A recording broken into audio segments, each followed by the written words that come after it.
وأصحابه سلم تسليما كثيرا أما بعد. What time is it now? 9:46. Okay, we were mentioning the virtues of Surah Al-Baqarah before the break fast, before the iftar.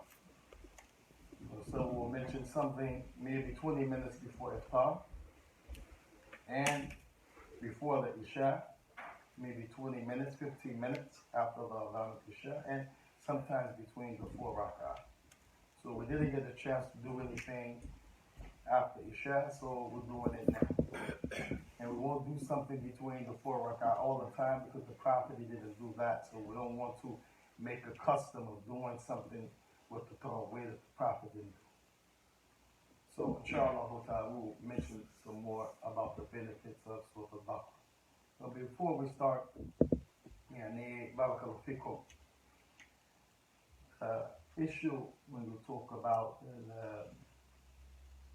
such tasahhud and raka'at and things like this, it's primarily when we talk about the fard salat, because you can't leave off something that's a wajib or rukn arkan from the fard salat. Likewise, you can't do it ala itlaq in general for the nawafil, but there's some exceptions to the rule. For example, the Prophet sallam كان يصلي يعني في السفر على دابته جالس. He used to pray on his riding beast when he traveled city. But from the arkan of salat is standing first. So that's an exception to the rule. Likewise, we will talk about how many rak'ah to pray. It's narrated that the Prophet would pray mathna by twos.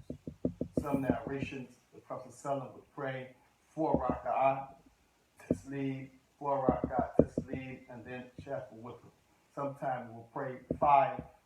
If he started to pray and he felt Fajr was coming in, he would make witr be 5. Sometimes 3, sometimes 7. That's reported he prayed 9 rak'ah. So the issue is easy for us because it's flexibility with the tahajjud, qiyam al-layl, or as we call it in Ramadan, tarawih. So that was the point that I wanted to make. If it was Maghrib and Isha, then it's a little bit more strict because you can't really change those, the hayyatul salat, the form of the salat. So Shaykh Muhammad, when he picks up, he will be doing 4 and 5 with 2 rak'ah, tasleem, then 6 and 7 with 2, and that's 4 rak'ah, like this. And then he will do shaf and witr, and his shaf and witr, it will make us have a different number of rak'ah, but so as long as he makes it in the end witr, as long as he adds the rak'ah, that's. And this we know we do this in the last 10 nights when the people want to come back and pray qiyam al-layl, they'll get out, they won't pray witr. They'll come back and pray another 12, then make witr, or they make witr with that imam and then come back and pray witr again. Now it's even. Now they have to make another witr to make witr. But all of this is flexibility because it's not the five-daily prayer. Wallahu ta'ala a'lam. Jazakumullahu khairan for your hirs wa ijtihad from the knowledge you have. May Allah bless you all. We mentioned the virtues of Al-Baqarah because we're reading Al-Baqarah, not to disregard Al-Fatiha. And even the great scholar, when he wrote the tafsir, Jalaluddin al-Suyuti, it's recorded that he started one way and then he died, and his student named Jalal finished from Al-Kaf back to Al-Fatiha. So sometimes tafsir arrangement is different. There's no set way. As long as you do tafsir by the rules, it's okay. So we didn't mean to skip Al-Fatiha, but because we're in Baqarah, we want to mention some benefits. So we mentioned before in the dars that Surah Al-Baqarah, the Prophet ﷺ, he said, Iqra'u Qur'ana, read the Qur'an.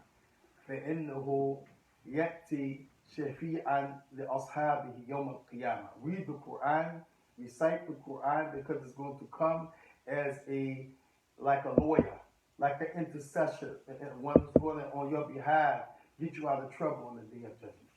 The Prophet also, once he was sitting with some companions of Ibn Abbas, he said, يعني فتح باب من السماء, a door he heard open in the heavens. Imagine you sitting here and you're a prophet and you hear a door open. You know it's not a door on earth. It's a special type of door. And you look up like this. He was sitting with Jibreel. Hadith in Sahih Muslim. ثم نزل ملكا ما نزل قط. Then an angel came down that never came down before. And he said, Ya Muhammad, point number one, only the messengers could call the Prophet Muhammad. Like Jibreel said, Ya Muhammad. And all of the companions looked, because it's prohibited for us to call him Ya Muhammad. It's disrespect. But the messenger can call him that. So he said, Ya Muhammad. Yeah, and he told him, Ibshir. Yeah, and he glad tidings to you. Yeah, and he binuraini. I give you glad tidings of two lights. He said, La yu'ti ahadan al-qabr. No one has been giving you these two lights before. He said, Fatihatul Kitab, Surah Al-Fatiha, wa akhirataini ayataini min Surah Al-Baqarah, and the last two ayat of Surah Al-Baqarah. He said, whoever reads them, it will be protected from evil. And you see Baqarah is mentioned, those two ayat from Baqarah, showing its virtue along with Al-Fatiha. Then the Prophet ﷺ, he said, لا تجعلوا بيوتكم قبورا. Do not make your houses a grave. We said before, the Prophet, the scholars said, mention this to say pray in your houses. Not the 5 daily prayer, but the sunnah, the night prayer. Because if you don't pray in your house, and then secondly, if you don't read the book of Allah in your house, the Prophet said like a grave, because you don't pray at the grave. No one should go to the grave and pray Maghrib, Isha. No one should go to the grave and recite the Quran. And we know people do this to say the deceased is going to benefit, they're going to hear it. But the Prophet said, La taj'alu buyutikum quburan. Hadith in Sahih Muslim. The second point, he said, فَإِنَّ الشَّيْطَانِ يَنْفِرُ. فَإِنَّ الشَّيْطَانِ. This is emphasis. فَإِنَّ الشَّيْطَانِ يَنْفِرُ مِنْ بَيْتِ الَّذِي. This is an important point. Shaykh Muhammad going to understand, and those brothers who know Nahu. He said, الَّذِي تُقْرِئُ فِيهِ Surah Al-Baqarah. He said, because the shaitan indeed flees from the house. He didn't say taqra'u, like when you're talking to somebody who's mukhatib. He said tuqra'u. That dhamma means anybody who reads it. Long as it's read in that house, and not necessarily you, the owner of the house, the husband, the wife of the house, the children of the house, as long as it's read. He said, shaitan, he flees from this house. And that's why many ulama, they said if it's ashrifa, taped or recorded, this is included. Also to Salam, he said, Ikra'u Zarawayni, Bakrata wa Ali Amran. He said, read the two, Zarawayni is like something that's a precious thing, like some type of good smelling thing. He said,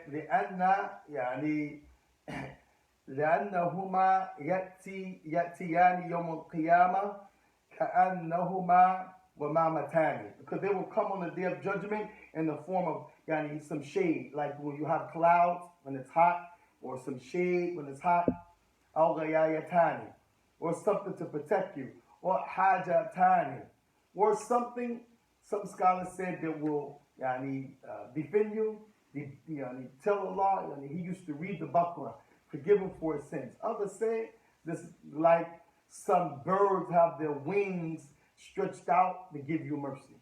All of these are applicable, showing the virtue of Surah Al-Baqarah. Also, Prophet Sallam, he asked, Ayu a'dama ayatin fil Qur'an. What is the greatest ayat in the Quran?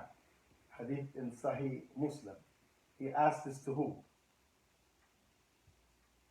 Anybody know? السؤال. النبي صلى الله عليه وسلم سأل أي أعظم آية في القرآن. من هو المسؤول؟ مسؤول أبي بن كعب. أبي بن كعب. So Ubay ibn Ka'b said, Allah Rasuluhu A'la. And the ulama, they said, The companions, they didn't used to say this when they didn't know, because sometimes it looks like they didn't know, so they said Allah is mission no best. He said, you think Ubay bin Ka'b, who was from the ulama of the Quran, and he was a katib, the Nabi, yani, you can't yet to Quran and Nabi, wal hadith. You think he didn't know? He's an alim. It's like asking the alim, يعني مسألة كفين يعني هل يجوز أم لا. The scholar's not going to say I don't know. He's a scholar. So they said Ubay said Allah wa Rasuluhu a'lam because he wants the Prophet to elaborate. Same thing with Mu'adh ibn Jabal. He asked him, حق الله على العباد وحق العباد على الله. Do you know the right of Allah on his servant and vice versa? The servant has the right on Allah. Mu'adh said Allah wa Rasuluhu a'lam. You think Mu'adh didn't know that? He was a young scholar from a boy grooming to be a scholar. No, they want the Prophet to give more benefit. If they say Allah and His Messenger know best, the Prophet going to tell them something they didn't know before. So then he asked Ubay a second time, and he said, Allahu la ilaha illa huwal hayyul qayyum. And the Prophet said, Sadaqta, you have spoken the truth. So all of this show, and the last point and benefit, the greatness of Al-Fatiha from Salam, he said, Iqra'u, yani Surah Al-Baqarah, yani, wa in akhdaha barakah. If you take it, you read it, you're going to get barakah. Barakah means something that you can't understand the benefit, the value, the special miracles, the special gifts. This is the meaning of barakah. It's not something normal. The Prophet said, وَإِنْ أَخْذَهَا barakah. If you take it, meaning read it, memorize it, yani, study it, yani, practice it, you're going to reap great benefit. He said, وَإِنْ تَرَكَهَا حَسَرًا. But if you leave it, it's going to make your life miserable. It's going to make your life tight. It's going to make your life sinful. وَلَا يَسْتَطِيعُهَا الْبَطَلَةِ. He said, and batala cannot stand in the same place, body, house, or space as al-Baqarah. The scholar said al-Batala is a sahirun, a sihr, magic. The jinns, evil eye, yeah, powerful. That's why most of the time when you read in conclusion about doing ruqya, getting rid of the jinn and shayateen and black magic, evil eye, one of the main things they tell you to read is what?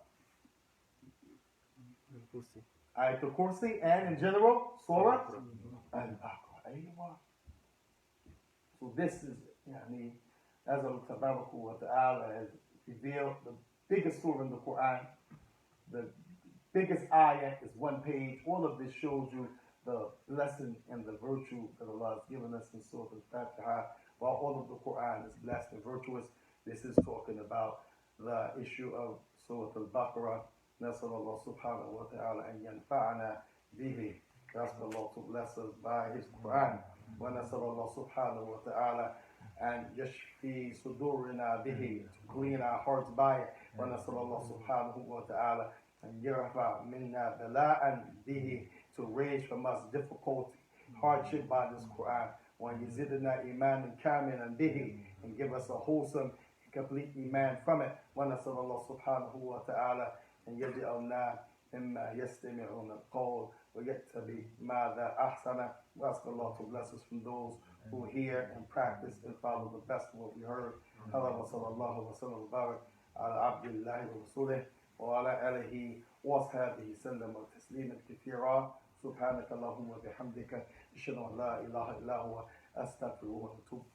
And you can find these quotes in the introduction and tafsir Ibn Kathir. وبارك الله فيكم.